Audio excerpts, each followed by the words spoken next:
as we are trying to figure out who Trump is going to be pardoning, one list of names apparently isn't up for consideration.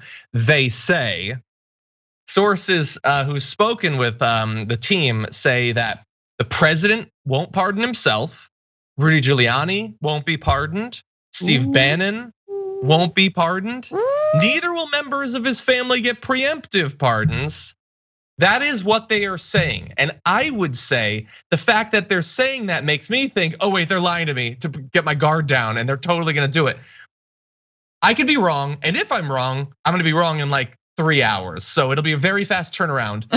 If Trump thinks there is a 1% chance that he can absolve himself of a big chunk of his legal, like the danger that's looming for his future, and the only thing that would stop him is it would look bad, that's not a thing to stop him at all. No. I don't think, Francesca. No. What do you think?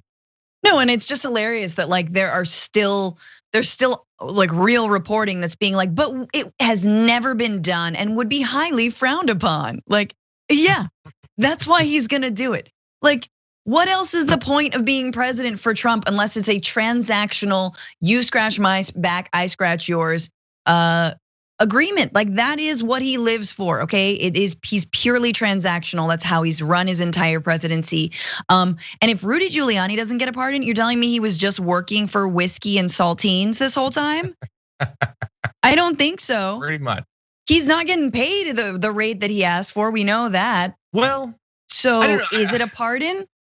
I think Rudy made a mistake, and it was he didn't work a miracle and get Trump to still be president. So, like, sure, he was loyal for years to Trump, but he also failed. So I'm not 100% sure about that or about like Steve Bannon. Doesn't Trump hate Steve Bannon now anyway? But I think for him, even much more so than even for his kids. But I just think that if he can do it, he's going to do it. But supposedly, it's not going to happen. Now, as you pointed out, one of the trends in his pardon record so far is that many of the people he's pardoned haven't shown contrition or remorse for their crimes. Few have argued that they were wrongfully convicted. Like they're not even necessarily saying this was wrong, this was an injustice. They're just like, give me it. That's the legal philosophy that's underlying it. But also for history, as you correctly pointed out, the fact that he's doing this 60 to 100 in the last day sounds really bad, and it is, but it's not bad because no one else does it. Barack Obama pardoned or commuted the sentence of 330 individuals on the day before he left office, mainly to low-level drug offenders serving mandatory sentences. I'm gonna predict that that's not what Trump is going to do. Bill Clinton commuted or pardoned 140 people on Inauguration Day, which is even more suspicious, but in the history of it, they definitely shouldn't have. Many of them should not have gotten it. George H.W. Bush pardoned a dozen people a day before leaving office. Ronald Reagan pardoned about 25 during his final week. So what Trump is doing is going to be insane and corrupt, but it's not going to be without historic precedent. No, and I mean, maybe it's a good thing that only 124 people were arrested from the Capitol attack, because there's a good chance those folks might also be pardoned.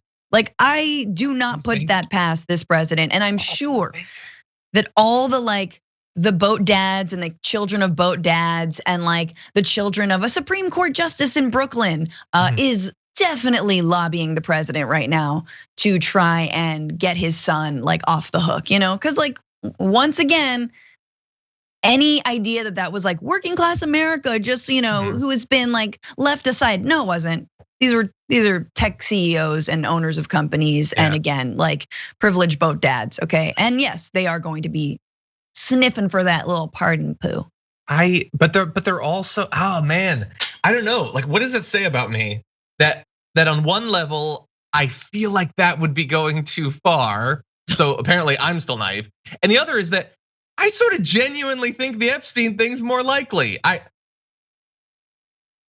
I don't know, man. They just did it. It would look so bad. And think about, okay, that's not gonna stop him. But think about the effect it could, in theory, have on some of the Republican senators who are in a couple of weeks gonna have to potentially vote to convict him.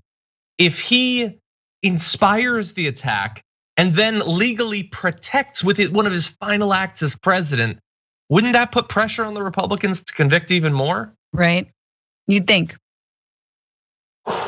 There's some weird machinations coming. Very interesting calculations on the part of Mitch McConnell, who's got, Machiavellian, brain, mind. I don't know. I believe that McConnell actually does play 7D chess, and I'm very scared for what's to come. But yeah, it'll be an interesting few weeks.